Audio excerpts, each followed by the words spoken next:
Hey guys, what's going on? So, it's been a while, and I know I say that in every video, but it really has been a while.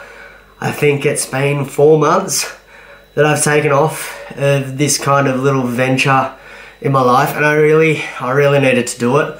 I haven't been as active on social media in that time. I've still been doing everything, but yeah, it's just, I needed to kind of revamp everything in my mind and figure out what content is going to be really good for you guys. So this video, it's not clickbaity. I know the title's probably going to sound really clickbaity, but I really wanted to do this CF Q&A, and I put out the call for anyone to get in touch with me via my socials during the month of May, which was Cystic Fibrosis Awareness Month, and I got quite a few questions. Now, some of them were from parents with kids with CF, from CF sufferers themselves, so I really hope that this video will help out and kind of give you guys even a bit of a deeper insight into my life, what I'm doing with it, how I managed to cope with it. I'm talking with my hands again. I do this constantly, but you guys know that if you've watched the channel for quite a long time. So I'm going to get into these questions. Don't mind me, I just have my phone here, obviously with the questions on them. So let's get into it. So the first question that I've got here is, how do you keep weight on while training? Now that comes down to obviously a calorie surplus. So I eat that much food that it's not funny. Sometimes it makes me eating to the point where I'm sick. If I think I've told a couple of people what I do eat in a day, and they stand there and look at me like I'm crazy, and like, how can I still not be huge and have that much food in a day? Now that's because our pancreases don't work properly. So our pancreas won't digest the fats and the protein. So I'm not sure, I've talked to the doctors about this so many times, obviously with the bodybuilding background, and it just, the fats and the proteins don't go, but I'm not 100% sure about the carbs. So the main reason we take it is to digest the fat and the protein. So that's where I take all these little tablets. So that's these guys right here. For some reason I've got barbecue sauce all over the container, so don't mind that. But you can see, there you go. So I take the 25,000s, obviously because I eat so much. It's my last repeat too, so I've got to get a new one of them. But basically, I take them to help digest the food. Now I'm popping anywhere between 20 to 30, maybe even 40 some days, because of the amount of food I'm eating.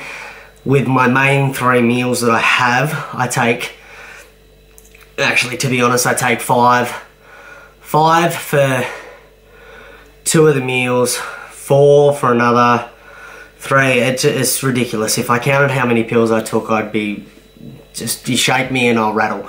But it's really hard to maintain the weight when I do like constantly exercise so much, so I do have to be very careful in my training. So I don't do much cardio. Now I do cardio at times to help my lungs out, because obviously they're gonna need to be able to breathe at times, which is a little update for you. I ran 7 kilometers in the city to casino in a tutu, which was great fun. I'll see if I can like pop a photo in here somewhere. But yeah, that was great fun, and I did it in 45 minutes, so I was pretty stoked with that, to be honest. And yeah, so there's my cardio training for the year done. But yeah, that's how I keep my weight on, is by eating so much. And it's simply, with me, it comes down to diet, heavy training, and figuring out what is right for my body. So what training do I enjoy the most? I guess I kind of just went over that in the last question. Weight training for me is the most fun. I do a push-pull leg split. Now that's chest, triceps, front delt on push day, legs. I can either, I'll probably during the week I'll go 1 quad focus day, second one will be glutes and hamstring and booty day, because I got told that I had a flat butt, so I really need to work on that apparently. And then for pull day, I'll do back, rear delts and biceps. So that's the training that I enjoy the most. That's pretty much my structure, and it's how I've gone about it for quite a while now. So do I incorporate breathing exercises into my training? Not particularly with my training. The breathing exercises that I classify as my breathing exercises would be my nebulizers and my airway clearance, which I currently use an a cappella. So this is what that looks like. So this is the a cappella, and then you blow on it. No, that's not how you blow on it. So basically, shakes my titties, shakes my stomach, and basically gets all the crap that is sitting in there and moves it up, because the hairs in our, this thing, I'll say the wrong thing, I was going to say diaphragm, and I know that's not the diaphragm. So it gets all the crap moving out from there. And I usually do that after I do my hypertonic saline, which is basically nebulizer, salty water. Makes it really thin, so it does come out easier. And then this little magic device helps it come out everywhere. Not exactly like that, but sometimes it does. I don't know, it happens, it's gross, but it's, yeah. Anyway, what is your diet? Wow, I really should have read these questions before I started getting into it, eh? What is your diet like, and what would a day of your meals and medication look like for you? So once again, I did pretty much cover that in the first question, but I will run you guys through what I eat in a day. So I'm not going to go into weight or grams or how much of whatever I eat, because I don't weigh my food. I'm not one of those guys who is 100% strict on it, because I just eat and eat and eat and eat. But my day usually consists of, in the morning, I'll have a... So I train in the morning, so I train about 5 AM every day. So I usually train fasted. That's the way I enjoy it. It's how I've managed to actually put on size. So that's the way I enjoy it. That's what I do. Then I'll come home. I'll have a mass gainer post-workout with milk and water, and also chuck in for some extra calories, some Nesquik for the gains. And then I will have turkey and pasta for breakfast, and then my second meal, actually before I leave the house, I have a protein bar and a protein shake. And then when I get to work, or first break, I have chicken and rice, chicken thighs and rice for the extra fat, and I make that into like chicken teriyaki. Then I have chicken thighs and pasta as a little salad kind of thing as my third one. Then I come home, have whatever's for dinner. Usually it's meat and 3 veg, or salmon, or just whatever mum cooks, because I can't be bothered dealing with that. And then for dessert, I'll have 2 Pop-Tarts and another mass gainer with ice cream, spinach, protein peanut butter, milk, and water again. And yeah, that's my typical day, and there's usually some snacks in between there if I'm really hungry. I've been digging, like, shiploads have bought out this really like sick American aisle. I've just been eating all the snacks from there, so maybe that's why I'm gaining weight. I should do more of that. But that's what my typical day looks like, and obviously I take these bad boys. I also take ZMST from ATP Science. Now that's a zinc magnesium tablet, so that helps me out a lot. Doesn't make me as tired anymore, sleep better. I also, for my skin, I'll take Fexo, just because I have eczema and basically it does flare up at times. Makes it itchy, which is not fun. Then I also at the moment take doxycycline. Now that's to help the inflammation in my lungs, and also to help out with the skin as well, so it works a bit of both ways. So that's what my day looks like in meals and medication. Do you have any advice for young CFers on how to start at the gym / training? Yeah, I do. Just do it. Don't hold back. I know a lot of people with CF are scared and intimidated to kind of go into the gym. I know that, speaking from personal experience, I was back in the early days. Every time I cough, someone looks at me it really doesn't help your mental state, but you get in there because you are the same as everyone else. So you are in there to better your body, just like anybody else in that gym is, whether they're losing weight, trying to put it on, trying to maintain it. It doesn't matter, we're all in there for the same reason. Now, with CFers, the main way that I have put on weight, increased my BMI, increased my lung function, is actually through strength training. So I'm not saying go in, put 100 kilos on the bar and go and bench press it. Like, build yourself up, but start out going 2 to 3 times a week, seeing how you feel, seeing how your body adapts and reacts to everything that you're doing, and then up it. Jesus, sick burp. Yum. Anyway, and yeah, just see how you go from there. Just take it easy, but don't take it too easy. You've got to know how much your body can take, and that's for anyone with the gym as well. You've got to know the limits of your body, what you can do to it. But what is the biggest setback with having CF? I really...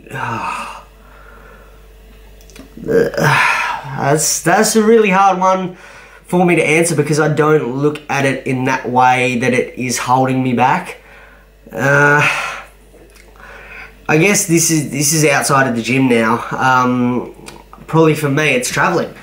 It's one of my favourite things to do in the world, and I love traveling. I love going to concerts, I love going to musicals, I love going to sports games, I love doing anything like that. But the fact is that it takes a toll out of me, and the flying on the airplanes, it really, all the aircon and just the shit being circulated. I really should wear a medical mask on the plane, which I'm going to start implementing very soon, but I just haven't been smart enough to in the past because I've cared what people think about me.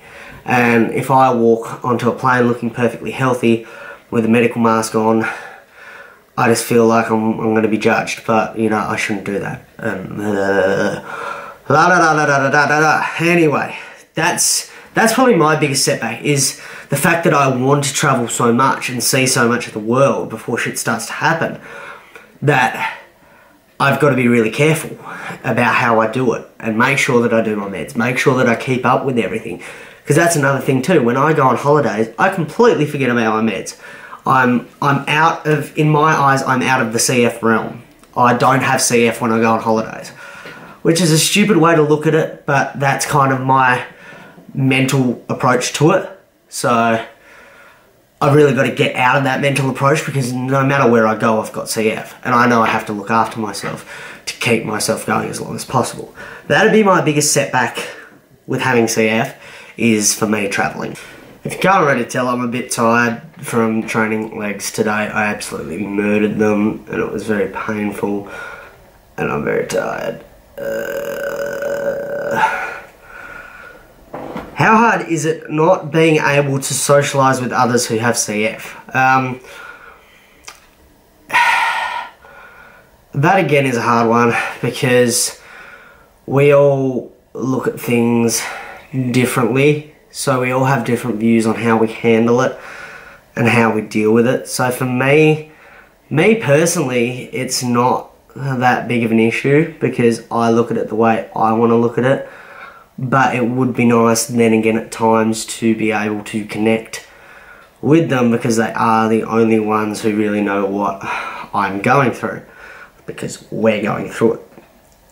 But then again, it's as I said, it's catch-22, because they can be all depressive about it and not want to think about it and just fluff it off. But the truth is, you have to think about it, because it's there. We need to talk about it, and that's the problem. Nobody talks about it. And that's why there is no awareness. Well, I'm not saying no awareness, but minimal awareness out there about CF, which is why I'm on the path that I'm on, to create that and talk openly about it and my struggles and all that sort of stuff, because we need to talk about it. So, talk about it. Does social media help? once again, catch-22, because some people just whinge and complain about it, whereas some people just live their lives. Some people show you the good, some people show you the bad. And yeah, these are hard because they're, as I said, they're catch-22. Do I find it frustrating not being able to sit down and have a coffee and a chat with a friend who also has CF? As I've said, not really. If we want to talk, I'm friends with a few CFers. If we want to talk, we'll talk. If we don't want to talk, we won't talk.